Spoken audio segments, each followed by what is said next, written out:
नमस्कार दोस्तों। आज के इस बेहद खास और डिटेल्ड लेक्चर में आप सभी का बहुत बहुत स्वागत है। आज हम मानव इतिहास के उस सबसे रोमांचक अध्याय में गोता लगाने वाले हैं जहां से असल में हमारी और आपकी कहानी शुरू होती है। खैर, आगे बढ़ने से पहले एक छोटी सी गुजारिश है। अगर आपको हमारा ये काम और ये गहराई से किया गया विश्लेषण पसंद आए तो कृपया इसे लाइक करें, अपने दोस्तों के साथ शेयर करें और हाँ, चैनल को सब्सक्राइब करना बिल्कुल ना भूलें। तो आज का हमारा विषय है प्रागैतिहासिक काल, संपूर्ण अध्याय। हम समय के उस पार जाने वाले हैं जब इंसान ने पहली बार इस दुनिया में अपनी पहचान बनाना शुरू किया था। यकीन मानिए, ये सफर बहुत ही दिलचस्प होने वाला है। चलिए बिना किसी देरी के शुरू करते हैं। आज की इस चर्चा को हमने मुख्य रूप से 6 भागों में बांटा है। प्रागैतिहासिक काल आखिर है क्या, फिर पूरा पाषाण काल, मध्य पाषाण काल, नव पाषाण काल, उसके बाद मानव विकास की पूरी कहानी और अंत में एक शानदार निष्कर्ष। तो आइए अपने पहले अध्याय से शुरुआत करते हैं और उस कालखंड को समझते हैं जिसकी हम आज चर्चा करने वाले हैं। प्रागैतिहासिक काल क्या है? जरा एक पल के लिए सोचिए। एक ऐसी दुनिया जहां कोई किताबें नहीं हैं, कोई इंटरनेट नहीं है, कोई शिलालेख या पन्ने नहीं हैं। जी हाँ, प्रागैतिहासिक काल इतिहास का वो दौर है जब किसी भी तरह के लिखित प्रमाण या लिपि का वजूद ही नहीं था। मतलब हमारे पूर्वजों के पास ऐसा कोई साधन ही नहीं था जिससे वो अपनी कहानी लिखकर हम तक पहुंचा सकें। ये इतिहास का वो हिस्सा है जो बिना एक भी शब्द लिखे जिया गया था। अब आपके मन में ये सवाल जरूर आ रहा होगा कि भाई, जब कुछ लिखा ही नहीं गया तो हमें इन सब चीजों के बारे में पता कैसे चलता है ना? तो इसका जवाब छिपा है एक जासूस की तरह काम करने में। हमारी सारी जानकारी उन चीजों पर निर्भर करती है जो हमारे पूर्वज पीछे छोड़ गए थे, जैसे कि पुरातात्विक अवशेष, यानी उनके इस्तेमाल किए गए औजार और जानवरों की हड्डियां। इसके अलावा वो रहस्यमयी और बेहद खूबसूरत गुफा चित्र जो उन्होंने चट्टानों पर बनाए थे, और सबसे अहम, जीवाश्म। इन्हीं सब सबूतों को एक साथ जोड़कर हम इस विशाल इतिहास की पहेली को सुलझाते हैं। अब इस बात को थोड़ा परिप्रेक्ष्य में देखते हैं। 3000 ईसा पूर्व।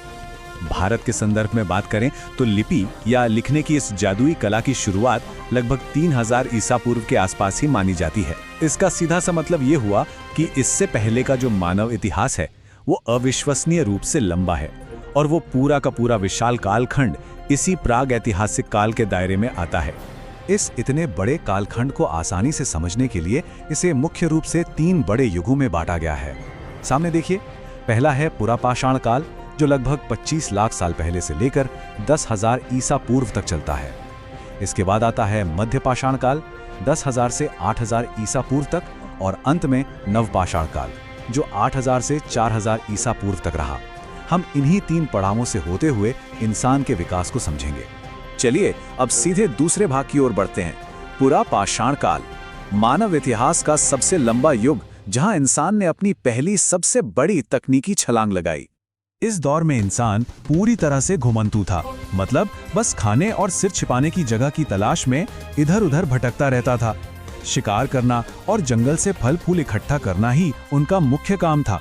औजार के नाम पर उनके पास बस भारी भरकम पत्थर होते थे, जिन्हें वो कुल्हाड़ी या हैंड एक्स की तरह इस्तेमाल करते थे। रहने के लिए वो गुफाओं का सहारा लेते थे।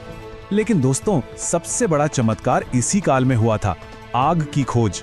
आग ने न सिर्फ उन्हें जंगली जानवरों और ठंड से बचाया, बल्कि उनके जीने का पूरा तरीका ही पलट कर रख दिया।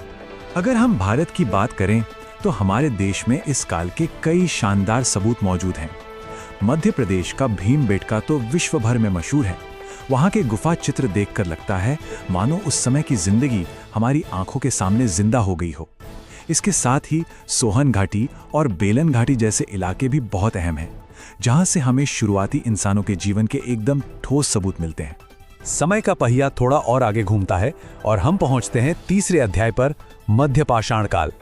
इसे हम संक्रमण का दौर भी कहते हैं।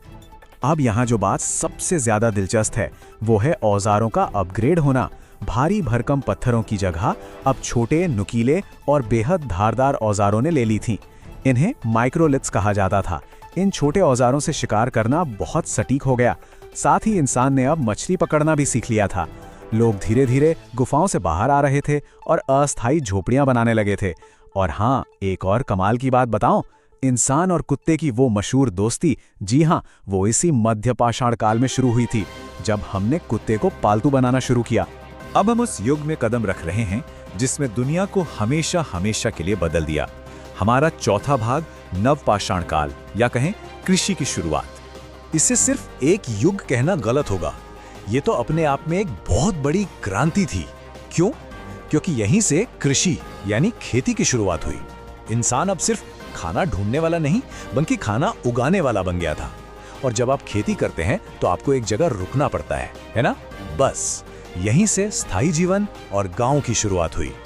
अनाज को रखने के लिए मिट्टी के बर्तन बनने लगे और इसी काल में एक ऐसा आविष्कार हुआ जिसने सच में दुनिया की रफ्तार बढ़ा दी, पहिए का आविष्कार। सोचिए, पहिए ने परिवहन और विकास को कैसी गति दी होगी। हमारे उपमहाद्वीप में इस नवपाषाण काल के कई अहम स्थल आज भी देखे जा सकते हैं, जैसे कि आज के पाकिस्तान में स्थित मेहरगढ़। यहाँ से शुरुआती खेती और पक्की बस्तियों के बेहतरीन सबूत मिले हैं। इसके अलावा हमारे कश्मीर, बिहार और उत्तर प्रदेश के कई हिस्सों में भी इस बात के पक्के प्रमाण मिलते हैं कि कैसे हमारे पूर्वजों ने एक जीवंत और खेती-बाड़ी वाले समुदाय का रूप लेना शुरू कर दिया था। चलिए अब इस पूरी कहानी को जरा एक साथ जोड़कर देखते हैं। हमारा 5वां खंड इसी बारे में है कि कैसे मानव का विकास हुआ और इन खोजों का क्या असर पड़ा। अगर हम इन तीनों युगों की जीवन शैली को आमने सामने रखकर देखें तो हमारी तरक्की बिल्कुल साफ दिखाई देती है।